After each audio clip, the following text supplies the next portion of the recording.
ආන් ඒ වෙලාවට මේ චිත්ත ප්‍රසාදේ කියන්නේ මානසික ගනුදෙනුවක්. කුමක් එක්කද? ඔබේ මානසික ගිණුමත් එක්ක. අනේ මෙයා මට මෙච්චර දෙයක් කරා කියන යහපත් සිතුවිල්ල එයා ගාවත් ඇති වෙනවනේ. දැන් ඔබ ගාව ඇති වෙන සිතුවිල්ල තමයි මම මෙයාට උපකාර කරනවා පරාර්ථකාමී. ඔබේ ගිණුමට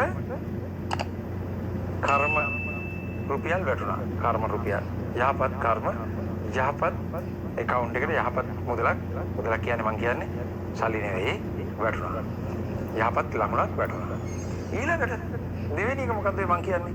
දෙවෙනි එක තමයි ඔබ යහපත කරපු කෙනා ඔබ ගැන යහපත් ප්‍රසාදයක් ඇති කරගෙන අන්න විශ්වයට එයාගේ සිතුවිල්ලකුත් යනවා.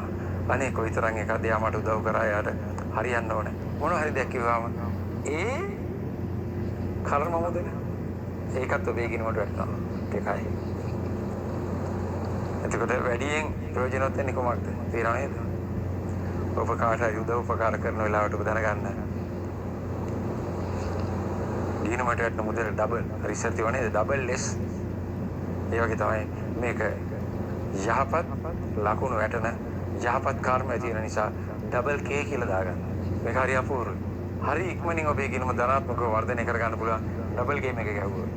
සමාජයේ තියෙන ඩබල් ගේම් නම් ගහන්න යන්න එපා. ඒකෙන් ඔබ වැටෙනවා. නෑ. මා මේ කියන යහපත් ආකාරයෙන් ක්‍රියාත්මක වීමේ ඩබල් ගේම් එකට ඔබ අනුවර්තනය වෙන්න. හැමතිස්සෙම පරාර්ථය සලකලා කටයුතු කරන්න. කිසිම ප්‍රතිලාභයක් බලාපොරොත්තු නොවි.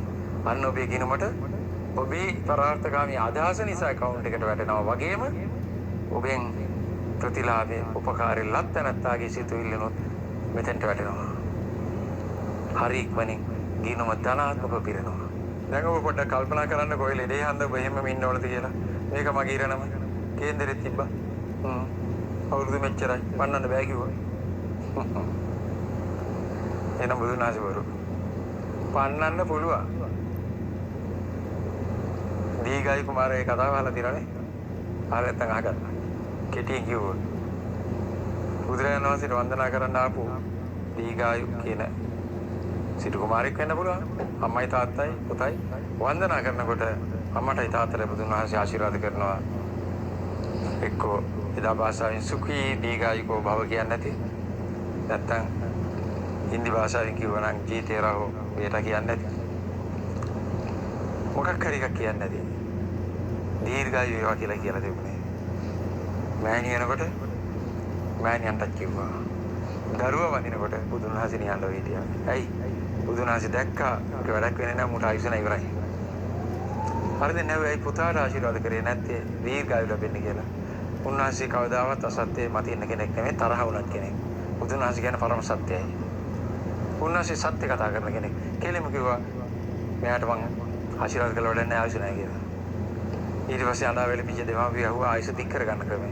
බුදුන් වහන්සේ කිව්වා ඒ අනුව දික් කරගත්තා වසර විශාල ගණනක් ජීවත් වුණා කියලා ධර්මයේ සඳහන් වෙනවා. ඒක හරි අපූර්ව කතාවක්. බලන්න දෛවය වෙනස් කරා. අපි අතර බොහෝ දෙනෙක් ඉන්නවා දෛවය වෙනස් කරගත්ත අය.